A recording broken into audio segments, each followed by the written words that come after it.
कर्मों का फल।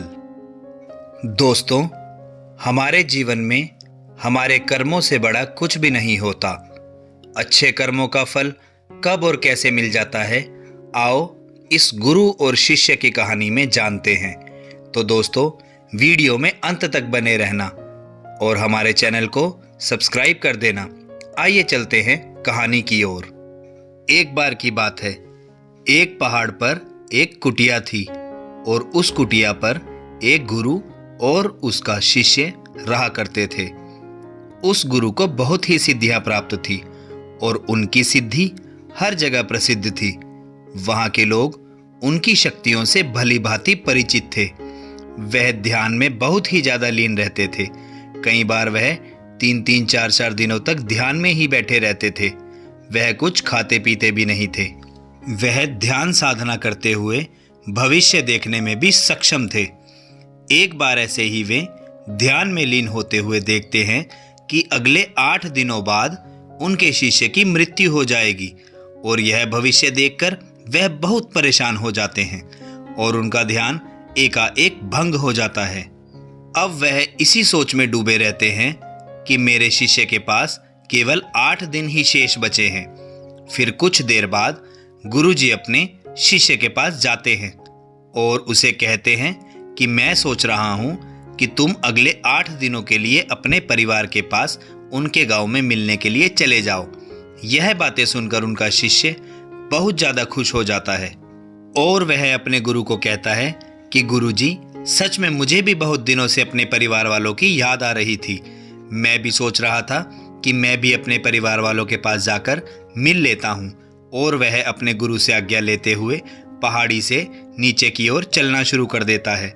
लेकिन वह इस बात पर ध्यान नहीं देता कि उसके गुरु की आंखों में आंसू आए हुए थे।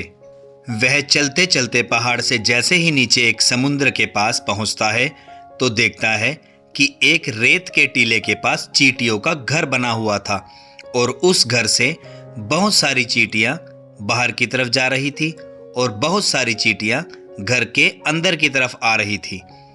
चींटियां आपस में बार बार टकराकर अपनी दिशा को खो देती थी और उसके बाद फिर से इधर उधर चलना शुरू कर देती थी।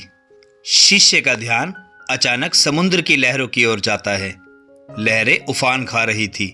यह देखकर शिष्य समझ जाता है कि कुछ ही पल में समुद्र का सारा पानी चींटियों के घर में घुसकर उनके घर को तोड़ देगा और इस वजह से बहुत सारी चींटियों की जान चली जाएगी।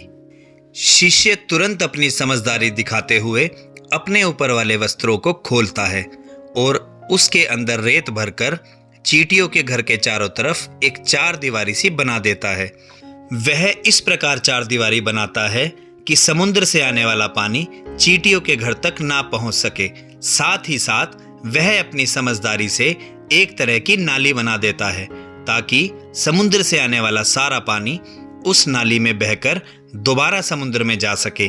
अपनी इस समझदारी की वजह से वह बहुत सारी चींटियों की जान बचा लेता है और आने वाली एक नाव में बैठकर समुद्र पार करके अपने घर की ओर निकल जाता है। अब अपने घर पहुंचकर वह अपने परिवार से मिलता है और उनके साथ रहने लगता है।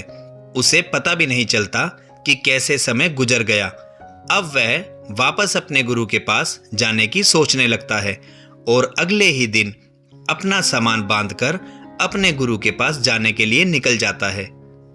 वहां उसके गुरुजी कुटिया में बहुत ही ज्यादा दुखी होते हैं। उनको लगता है कि उनके शिष्य के 8 दिन पूरे हो गए हैं। अब तक तो मेरा शिष्य इस दुनिया को छोड़कर जा चुका होगा।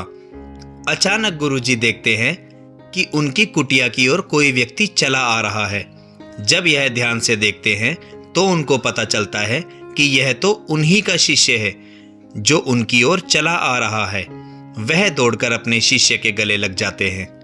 गुरुजी को समझ नहीं आता कि कैसे उनका देखा हुआ भविष्य गलत हो गया। वह अपने शिष्य से पूछते हैं कि बेटा, तुमने इन 8 दिनों में क्या क्या किया। शिष्य अपने परिवार के साथ बिताए हुए सारे पलों के बारे में बताने लगता है। लेकिन गुरुजी को ऐसा कुछ भी इन 8 दिनों में खास नहीं लगा जो वह जानना चाहते थे। अचानक शिष्य बोलता है, गुरुजी, मैं आपको एक बात तो बतानी भूल ही गया। जब मैं इस पहाड़ी से नीचे समुद्र की ओर गया था, तब मैंने कई चींटियों की जान बचाई थी। उसके गुरुजी समझ जाते हैं कि शिष्य के इस कर्म की वजह से ही वह शिष्य बच पाया है, और गुरुजी कहते हैं कि कर्म जरूर लौट कर आते हैं। तो दोस्तों, इस कहानी से हमें यह शिक्षा मिलती है कि हमेशा अच्छे कर्म करें, कभी भी किसी का बुरा ना सोचें। यदि कोई आपके साथ बुरा करता भी है तो उसे भगवान पर छोड़ दें, क्योंकि भगवान सभी के कर्मों का हिसाब करते हैं। तो ये थी एक गुरु और शिष्य की बड़ी ही प्यारी कहानी, जिसका नाम था कर्मों का फल। दोस्तों, आपको यह कहानी कैसी लगी हमें कमेंट बॉक्स में ज़रूर बताएं। ऐसी कहानियों के लिए हमारा चैनल भी सब्सक्राइब कर लें।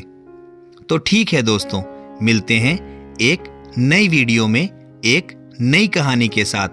तब तक के लिए अपना ख्याल रखिएगा।